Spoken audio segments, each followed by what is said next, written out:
পুরান ঢাকার সরু গলি আর ব্যস্ত জনপদ আজও যেন স্তব্ধ। কয়েকদিন আগেও যেখানে হাঁটতেন এক শান্তশিষ্ট ভাঙ্গারি ব্যবসায়ী সেই মোহাম্মদ সোহাগ, আজ সেখানে শুধু রক্তের দাগ আর শোকের ছায়া।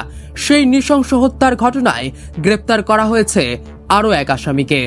শুক্রবার রাতে কোতোয়ালি থানা পুলিশের অভিযানে ধরা পড়ে মামলার ৯ নম্বর আসামি টিটন গাজী, বয়স ৩২। হত্যাকাণ্ডের মূল ঘটনার সঙ্গে জড়িত থাকার অভিযোগ রয়েছে তার বিরুদ্ধে।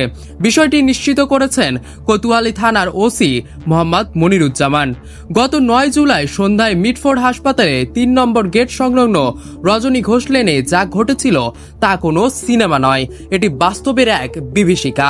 প্রথমে গেটের ভেতরে, এরপর টেনে হিচড়ে বাইরে এনে কুপিয়ে মাথায় পাথর দিয়ে আঘাত, অবশেষে নিথর হয়ে পড়ে যান সোহাগ। সেই নির্মমতার ভিডিও ছড়িয়ে পড়ে মুহূর্তেই ফেসবুক, এক্স, ইউটিউব প্রতিটি প্ল্যাটফর্মে। কান্না আর ক্ষোভে ভেসে ওঠে মানুষের প্রতিক্রিয়া। সবাই এক প্রশ্নে, কেন?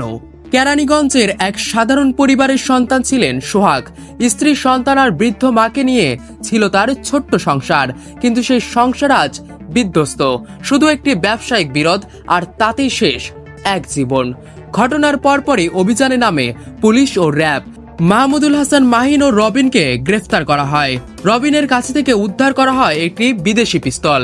র্যাব পরে আরো দুজনকে ধরে, আর শুক্রবার ধরা পড়ে পঞ্চম আসামি টিটন গাজী। ডিএমপি মিডিয়া বিভাগের ডিসি মোহাম্মদ তালেবুর রহমান জানান, এই মামলায় আইনগত প্রক্রিয়া চলছে। হত্যাকারীদের বিচারের মুখোমুখি আনতে নিরলস কাজ করছে আইন শৃঙ্খলা বাহিনী। একজন সোহাগ হারিয়ে গেল, কিন্তু রেখে গেল হাজারো প্রশ্ন আর থমকে যাওয়া অনেক মুখ। পুরান ঢাকার ব্যস্ত গলি আজও যেন কান্না চেপে রেখেছে। প্রতীক্ষা কেবল একটাই, ন্যায় বিচার।